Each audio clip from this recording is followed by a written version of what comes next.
नमस्कार प्यारे विद्यार्थियों, क्या हाल चाल, कैसे हैं आप सभी लोग। मैं उम्मीद करता हूँ आप सब बहुत अच्छे होंगे और जहाँ भी होंगे मन लगाकर ज़बरदस्त तरीके से पढ़ाई कर रहे होंगे। आज हम लोग प्यारे विद्यार्थियों क्लास 10th का एक बहुत ही इम्पोर्टेंट चैप्टर ट्रिग्नोमेट्री स्टडी करने वाले हैं। ये एक ऐसा चैप्टर है ना जो क्लास 10th के बच्चों को बहुत ज़्यादा परेशान करता है। परेशान इसलिए करता है कि इसमें थोड़ा सा मैनिपुलेशन ज़्यादा है। फॉर्मूले को इधर उधर कन्वर्ट करके उसको चेंज करके अप्लाई करना होता है, इसलिए बच्चे थोड़ा ज़्यादा परेशान होते हैं। हालांकि ये चैप्टर बिल्कुल आसान है, बिल्कुल इसमें बहुत ज़्यादा मुश्किल क्वेश्चन नहीं होते हैं। ये चैप्टर इजी होता है। इजी कब बन जाएगा, जब आप फॉर्मूले के कॉन्सेप्ट के साथ अप्लाई करना सीख जाएंगे। अगर आप फॉर्मूले को कॉन्सेप्ट के साथ अच्छे से अप्लाई करने लगें तो फिर ये चैप्टर जो है बहुत आसान हो जाएगा। और इजी है आसान है ये बात छोड़िए, मैं आपको ये दावा कर रहा हूँ कि आप इस चैप्टर को अभी से स्टार्ट करके 20 मिनट तक आप कंटिन्यू कीजिए। मैं इस बात की गारंटी देता हूँ कि ये चैप्टर आपका इजी चैप्टर बन जाएगा। बिल्कुल आपको परेशान होने की ज़रूरत नहीं है, ठीक है। तो बिना समय ख़राब किए हम लोग चैप्टर को स्टार्ट करते हैं। सबसे पहले अपने को समझना है कि ट्रिग्नोमेट्री जो है वो 3 छोटे छोटे वर्ड से मिलकर बना है। फर्स्ट वर्ड है जिसका नाम है ट्राई, सेकंड है वो है गोनो, और थर्ड है मेट्री। ओके, अब इसका हम मीनिंग समझते हैं क्या होता है। ट्राई का मीनिंग होता है 3, ट्राई मतलब 3, गोनो मतलब होता है साइड्स, और मेट्री मतलब होता है मेजरमेंट। ओके, 3 साइड्स का मेजरमेंट। ट्रिग्नोमेट्री का मतलब क्या होता है, 3 साइड्स मेजरमेंट। और हमें पता है कि हम 3 साइड का मेजरमेंट किस में करते हैं, तो 3 साइड का मेजरमेंट हम ट्रायंगल में करते हैं। तो बेसिकली ट्रिग्नोमेट्री क्या है, trigonometry is study of sides and angle of a triangle. मैं यहाँ लिख दे रहा हूँ, trigonometry is study of sides and angle of a triangle. Spelling थोड़ा इधर उधर हो जाए तो उसका ख्याल आप खुद रखिएगा, क्योंकि मैं कई बार स्पेलिंग गलत लिख देता हूँ जल्दीबाजी के चक्कर में। तो स्पेलिंग अगर मिस्टेक हो जाए तो उसको आप संभाल लीजिएगा। इतनी बात समझ गए। तो आप ट्रिग्नोमेट्री का मीनिंग समझ गए। क्या ट्रिग्नोमेट्री 3 वर्ड से मिलकर बना है, एक ट्राई, एक गोनो और एक मेट्री। और ट्राई मतलब होता है 3, गोनो मतलब साइड्स, और मेट्री मतलब मेजरमेंट। तो बेसिकली ट्रिग्नोमेट्री हुआ क्या, trigonometry is the study of sides and angle of a triangle. Okay, इतनी बात समझ गए। अब सर आप बोलेंगे कि सर ट्रायंगल की स्टडी करते हैं। हाँ, और ट्रायंगल में भी हम राइट एंगल ट्रायंगल के बारे में पढ़ते हैं ट्रिग्नोमेट्री में। ट्रायंगल में भी किस ट्रायंगल के बारे में, राइट एंगल ट्रायंगल के बारे में। ओके, तो यहाँ पे मैं लिख देता हूँ, हम राइट एंगल ट्रायंगल के बारे में स्टडी करते हैं। ट्रिग्नोमेट्री में हम किस ट्रायंगल के बारे में स्टडी करते हैं, राइट एंगल ट्रायंगल के बारे में। अच्छा, इतनी बात तो आप समझ गए। फिर आप पूछेंगे कि सर राइट एंगल ट्रायंगल क्या होता है। तो राइट एंगल ट्रायंगल एक ऐसा ट्रायंगल होता है जिसका एक एंगल 90 डिग्री होता है, और जो 2 बचे हुए एंगल होते हैं वो एक्यूट एंगल होते हैं। किसी भी ट्रायंगल में 3 साइड्स और 3 एंगल होते हैं, इतनी बात तो आपको पता है। तो मैं क्या कर रहा हूँ, एक राइट एंगल ट्रायंगल यहाँ बना रहा हूँ। ओके, ये राइट एंगल ट्रायंगल हो गया। इस राइट एंगल ट्रायंगल में 3 साइड्स है और 3 एंगल है। इस वर्टेक्स का मैं नाम लिख देता हूँ ये, इस वर्टेक्स का बी और इस वर्टेक्स का सी। ओके, और यहाँ पे मैं 90 डिग्री बना रहा हूँ क्योंकि राइट एंगल ट्रायंगल में एक एंगल जो है वो 90 डिग्री होता है। ओके, अब जो बचे हुए दो एंगल हैं, एक ये और एक ये एंगल, ये दोनों एंगल जो है एक्यूट होंगे।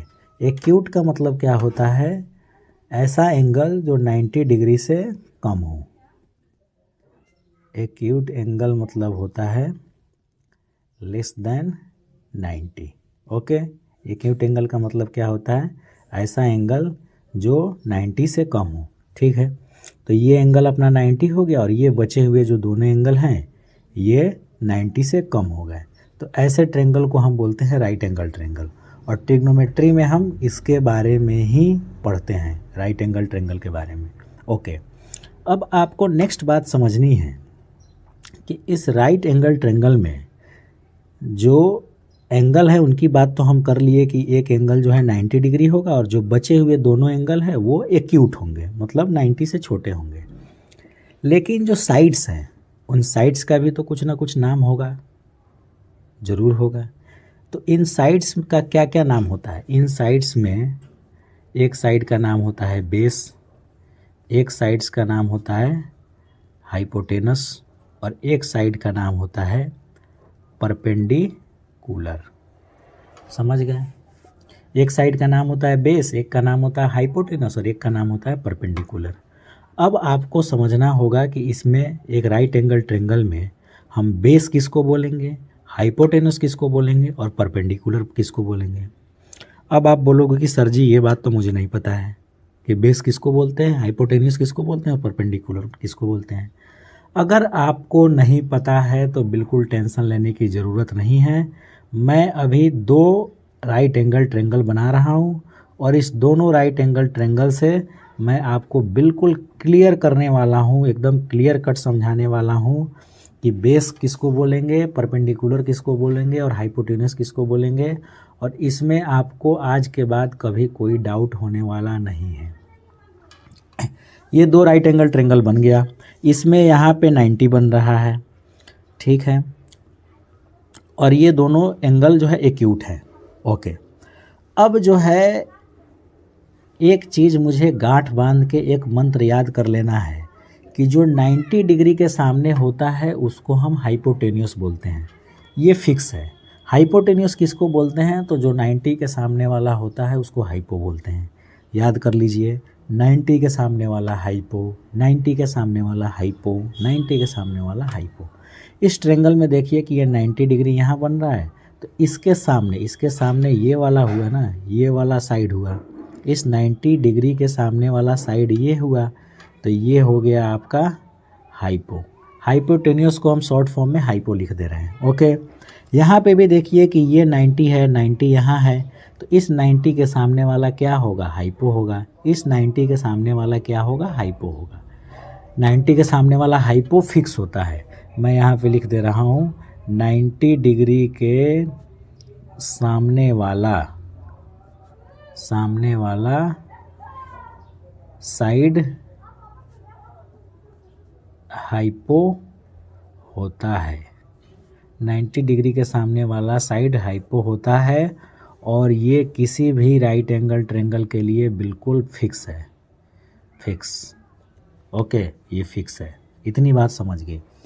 अब आपको बेस और परपेंडिकुलर में प्रॉब्लम होने वाली है। ओके, अब हम जिस एंगल के रेस्पेक्ट में बात करेंगे उसके सामने वाला, जिस भी एंगल के रेस्पेक्ट में बात करेंगे उसके सामने वाला परपेंडिकुलर होगा और जो बच गया साइड वो बेस होगा। अब आप पूछोगे सर ये क्या बोल दिए, मुझे समझ में नहीं आया। कोई बात नहीं, समझ में नहीं आया तो हम इस बार फिर इस फिगर के माध्यम से समझेंगे। ये फिगर मैंने इसलिए ही बनाया है, दो राइट एंगल ट्रायंगल मैंने आपको समझाने के लिए ही बनाया है। अब आप देखिए कि मैंने बताया था कि 90 डिग्री के सामने वाला जो है वो हाइपो होता है। ये 90 हो गया और ये 90 डिग्री के सामने वाला क्या है? हाइपो। ये फिक्स है, ये चेंज नहीं होता है, ये मैंने फिक्स कर दिया। और अगर हम इस ट्रायंगल में अगर एंगल सी के रेस्पेक्ट में बात कर रहे हैं अगर इस ट्रायंगल में मेरा angle of reference angle C है, तो अगर हम एंगल सी के रिस्पेक्ट में बात कर रहे हैं तो एंगल सी के सामने वाला होगा परपेंडिकुलर। एंगल सी के सामने कौन सा साइड है? एंगल सी के सामने ये साइड है। ये हो गया अपना परपेंडिकुलर, परपेंडिकुलर। ओके, और जो बच गया वो हो गया बेस। ये बात आप समझ गए। उसी तरह इस क्वेश्चन में अगर हम एंगल ए के रिस्पेक्ट में बात कर रहे हैं तो ए के सामने वाला हो जाएगा हमारा परपेंडिकुलर, परपेंडिकुलर, और जो बच गया वो हो जाएगा बेस। ये बात आपको अभी समझ में नहीं आई होगी, मुझे पता है। मैं फिर से आपको समझा रहा हूँ कि बेस और परपेंडिकुलर कैसे डिसाइड करते हैं। इस दोनों को समझने से पहले एक चीज़ समझ लीजिए कि जो 90 डिग्री के सामने होता है उसको बोलते हैं हाइपो। 90 के सामने वाला होता है हाइपो, 90 के सामने वाला हो गया हाइपोटेनस। बेस और परपेंडिकुलर हम डिसाइड करते हैं एंगल के रिस्पेक्ट में, कि किस एंगल के रिस्पेक्ट में क्वेश्चन में बात हो रहा है। अब आप पूछोगे कि सर मैं कैसे डिसाइड करूंगा कि किस एंगल के रिस्पेक्ट में मुझे बात करना है? ये बात क्वेश्चन में दिया होगा और आगे चल के आपको समझ में आ जाएगा। अगर क्वेश्चन में एंगल सी के रिस्पेक्ट में बात दिया है तो जिस भी एंगल के रिस्पेक्ट में बात कर रहा है उसके सामने वाला परपेंडिकुलर हो जाएगा और जो बच गया वो बेस हो जाएगा। जैसे इस राइट एंगल ट्रायंगल में एंगल सी के बारे में बात हो रहा है तो एंगल सी के सामने वाला परपेंडिकुलर हो गया और जो ये बचा हुआ साइड है ये बेस हो गया। उसी तरह इस क्वेश्चन में हम एंगल ए के रिस्पेक्ट में बात कर रहे हैं तो एंगल ए के रिस्पेक्ट में बात कर रहे हैं तो एंगल ए के सामने वाला हो जाएगा परपेंडिकुलर और जो बच गया साइड वो बेस हो जाएगा। बच्चे कई बार क्या गलती करते हैं कि जो नीचे दिखता है उसको बेस मान लेते हैं। ऐसा गलती कभी नहीं करना है।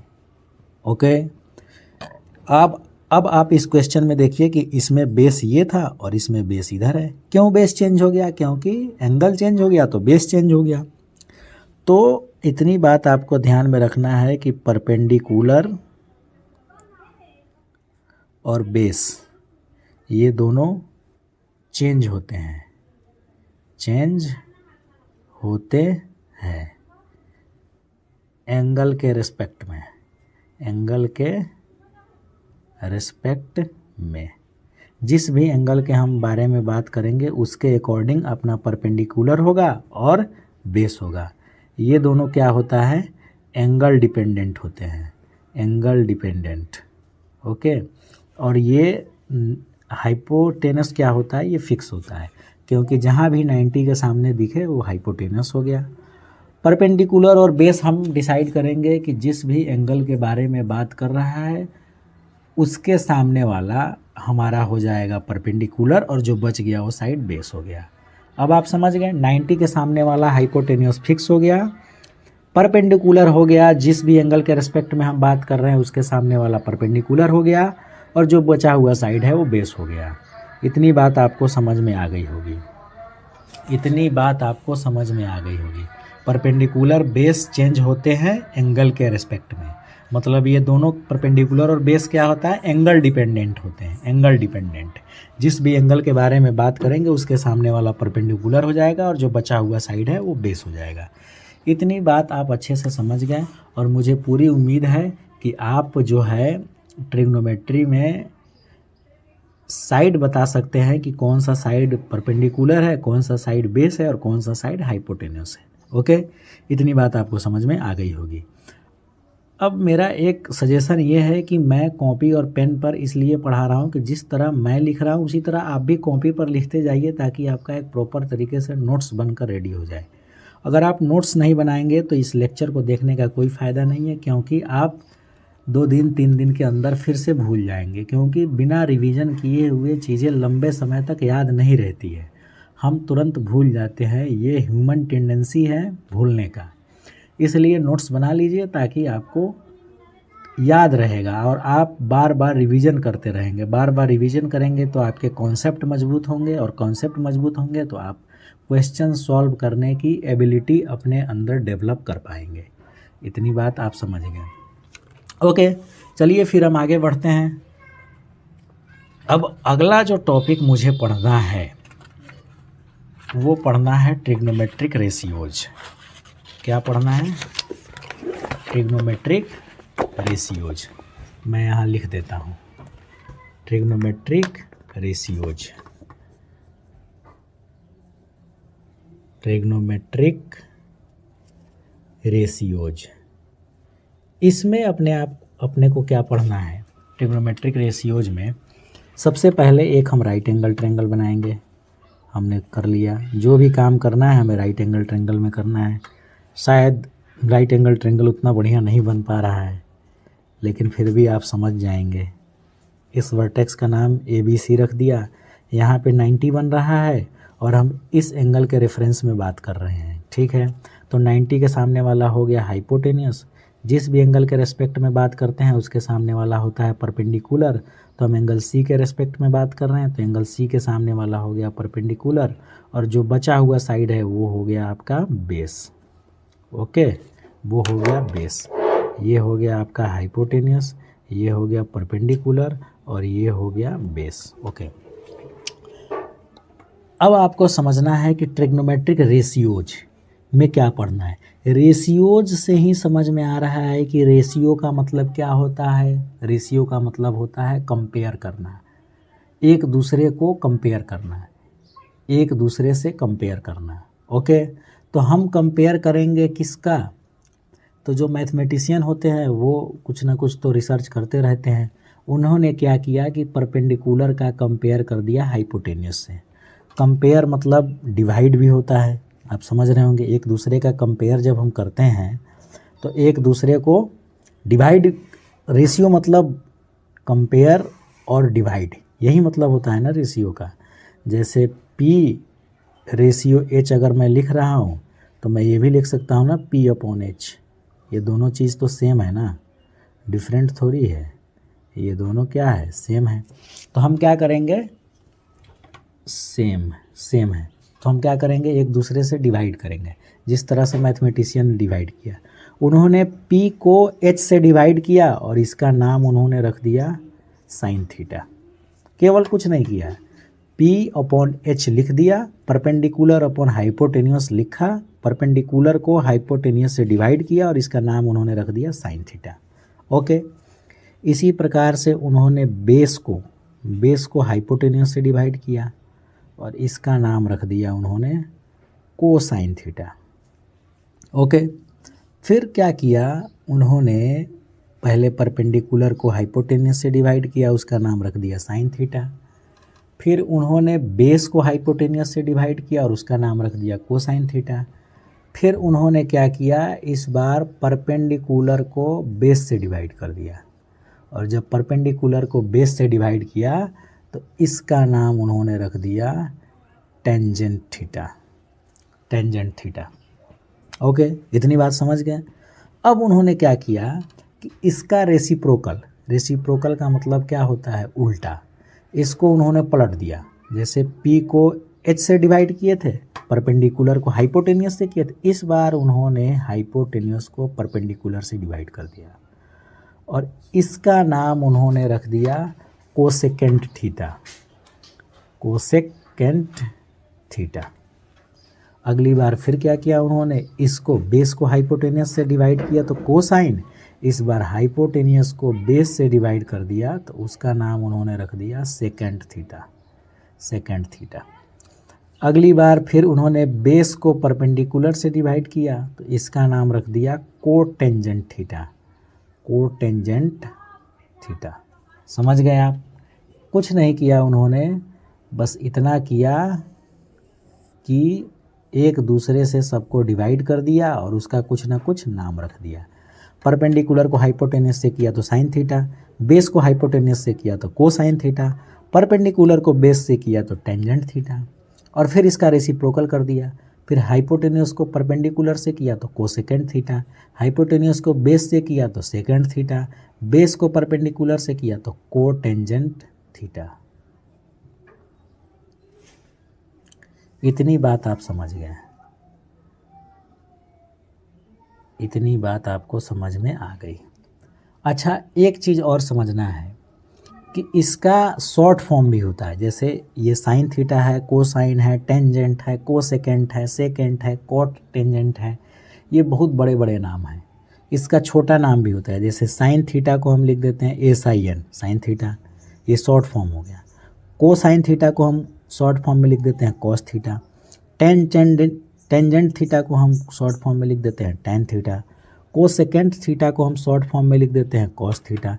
सेकेंड थीटा को हम शॉर्ट फॉर्म में लिख देते हैं सेक थीटा। कोटेंजेंट थीटा को हम शॉर्ट फॉर्म में लिख देते हैं कॉट थीटा। और आने वाले लेक्चर में या अभी भी जब मैं आगे पढ़ाऊँगा तो मैं शॉर्ट फॉर्म का ही नाम लूँगा, क्योंकि बहुत बड़े नाम लेने में थोड़े से बोलने में दिक्कत होती है। जैसे कोट टेंजेंट थीटा है तो इसका short form cot theta, second theta है तो इसका short form sec theta, cosecant theta है तो इसका short form cos theta, sine theta का साइन थीटा, कोसाइन थीटा का कॉस थीटा, टेंजेंट थीटा का टेन थीटा। और इन ट्रिग्नोमेट्रिक रेशियोज को आपको याद कर लेना है। कैसे याद करना है, इसको याद करने का कोई बहुत बड़ा साइंस आपको लगाने की ज़रूरत नहीं है। एक तो शॉर्ट फॉर्म होता है P पंडित बद्री प्रसाद, हर हर भोले, पंडित बद्री प्रसाद हर हर भोले। और इसका मतलब क्या हुआ कि P/H हो गया आपका साइन थीटा, B/H हो गया आपका कॉस थीटा और P/B आपका हो गया टेन थीटा। ये हो गया, इतनी बात आप समझ गए। Sine theta cos theta tan theta, P/H sine theta, B/H cos theta और P/B टेन थीटा। अगर आपको और भी थोड़ी सी इसमें समझना है तो आप क्या कर सकते हैं, ये कर सकते हैं कि केवल आप साइन थीटा का वैल्यू याद कर लें। साइन थीटा P/H होता है और कॉस थीटा होता है आपका, साइन थीटा P/H होता है और कॉस थीटा होता है B/H। अगर ये दोनों वैल्यू आपने याद कर लिया तो फिर आप किसी भी वैल्यू को निकाल सकते हैं। आप पूछोगे सर कैसे निकाल सकते हैं, तो साइन थीटा P/H है, कॉस थीटा B/H है। अगर अपने से पूछ दे कि टैन थीटा निकालो तो टैन थीटा क्या होगा, साइन थीटा को कॉस थीटा से डिवाइड कर देंगे तो टैन थीटा आ जाएगा। Sine theta upon cos theta को अगर हम डिवाइड कर दिए तो मेरे को टैन थीटा मिल जाएगा। ये याद भी कर लेना है कि टैन थीटा कैसे आता है, साइन थीटा को कॉस थीटा से डिवाइड करते हैं तो टैन थीटा आता है। अब आप कहोगे सर कैसे, तो साइन थीटा का क्या है, साइन थीटा का वैल्यू है P/H। साइन थीटा क्या होता है, perpendicular upon hypotenuse. Cos theta क्या होता है, बेस अपॉन हाइपोटेनस। और फिर इसको क्या करेंगे, हम कैंसिल कर देंगे, H से H कैंसिल हो गया और ये हो गया P/B। यहीं तो निकल के आया था ना टेन थीटा P/B, तो टेन थीटा अपने पास क्या आ गया, P/B आ गया। अब बाकी वैल्यूज अगर निकालना है तो कैसे निकालेंगे, हमें याद करने की कोई ज़रूरत नहीं है। साइन थीटा को उल्टा कर देंगे, H/P कर देंगे तो ये हो जाएगा आपका कॉस थीटा। कॉस थीटा का उल्टा H/B कर देंगे तो ये हो जाएगा आपका सेक थीटा। और टैन थीटा का उल्टा B/P कर देंगे तो ये हो जाएगा आपका कॉट थीटा। समझ गए, समझ गए इतनी बात, बहुत कोई कठिन बात नहीं है। Sine theta P/H, cos theta B/H, tan theta P/B और इन सब का रेसिप्रोकल कर दिए। साइन थीटा का रेसिप्रोकल कर दिए तो H/P, कॉस थीटा का रेसिप्रोकल कर दिए तो H/B और टैन थीटा का रेसिप्रोकल कर दिए तो P/B। इतनी बात आप समझ गए। अच्छा, मैं बार बार थीटा बोल रहा हूँ, इस एंगल को मैं थीटा बोल रहा हूँ, तो थीटा का मतलब क्या होता है, थीटा इसको लिखते हैं THETA, थीटा। थीटा एक ग्रीक वर्ड है, किसी भी एंगल को हम थीटा बोल देते हैं। आप कुछ भी बोल सकते हैं, थीटा बोल सकते हैं, अल्फ़ा बोल सकते हैं, गामा बोल सकते हैं, लेकिन थीटा ज़्यादा फेमस है इसलिए लोग थीटा बोलते हैं। ठीक है, समझ गए आप। ओके, अब इतनी बात समझने के बाद आप एक राइट एंगल ट्रायंगल में ये बता सकते हैं कि हाइपोटेनस क्या होता है, बेस क्या हो सकता है, कौन से साइड को बेस बोलते हैं, किस साइड को हम परपेंडिकुलर बोलते हैं। इस बात को आप अच्छे से आइडेंटिफाई कर लेंगे। उसके बाद आप ट्रिग्नोमेट्रिक रेशियोज को भी समझ चुके हैं कि जब हम परपेंडिकुलर को हाइपोटेनस से डिवाइड करेंगे तो वो साइन थीटा होगा, बेस को हाइपोटेनियस से डिवाइड करेंगे तो कोसाइन थीटा होगा, परपेंडिकुलर को बेस से डिवाइड करेंगे तो टेंजेंट थीटा होगा, और साइन का रेसिप्रोकल कॉस होता है, कॉस का रेसिप्रोकल सेक होता है, और टेन का रेसिप्रोकल कॉट होता है। यहाँ पे मैं लिख भी देता हूँ और इसको नाम दे देते हैं रेसिप्रोकल आइडेंटिटीज, रेसिप्रोकल आइडेंटिटीज।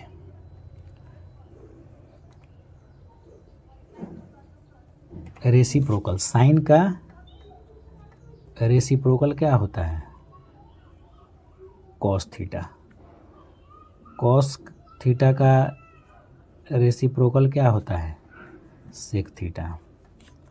और टेन थीटा का रेसिप्रोकल क्या होता है? Cot theta. समझ गए? साइन किस में कन्वर्ट होगा? साइन होगा कॉस में और कॉस होगा साइन में, वैसे वर्सा होता है, वैसे वर्सा होता है। साइन कॉस में, कॉस साइन में, कॉस सॉरी साइन कॉस में, कॉस कोसेक में, कोसेक में, साइन कोसेक में, कोसेक साइन में, कॉस सेक में, सेक कॉस में, टैन कॉट में, कॉट टैन में। और एक थोड़ा सा मिस्टेक मेरे से ये हो गया है कि कोसेकेंट थीटा को हम लोग शॉर्ट फॉर्म में कोसेक थीटा बोलते हैं। कोसेकेंट थीटा को हम शॉर्ट फॉर्म में कोसेक थीटा बोलते हैं, कोस थीटा नहीं, cosec theta. Okay, cosecant theta को शॉर्ट फॉर्म में कोसेक थीटा बोलते हैं। ओके, और कोसाइन थीटा को शॉर्ट फॉर्म में कोस थीटा बोलते हैं। कोसेकेंट थीटा को शॉर्ट फॉर्म में कोसेक थीटा बोलते हैं। ओके, सॉरी ये बहुत ब्लंडर मिस्टेक हो गया था। साइन किस में कन्वर्ट होता है? कोसेक में, कोसेक साइन में, कोस सेक में, सेक कॉस में, टैन कॉट में, कॉट टैन में। देखिए यहाँ साइन किस में कन्वर्ट होता है? कोसेक थीटा में। कोसेक किस में कन्वर्ट होता है? साइन थीटा में। साइन कोसेक में, कोसेक साइन में, साइन कोसेक में, कोसेक साइन में, कॉस सेक में, सेक कॉस में, टैन कॉट में, कॉट टैन में। इतनी बात आपको समझ में आ गई होगी। ओके।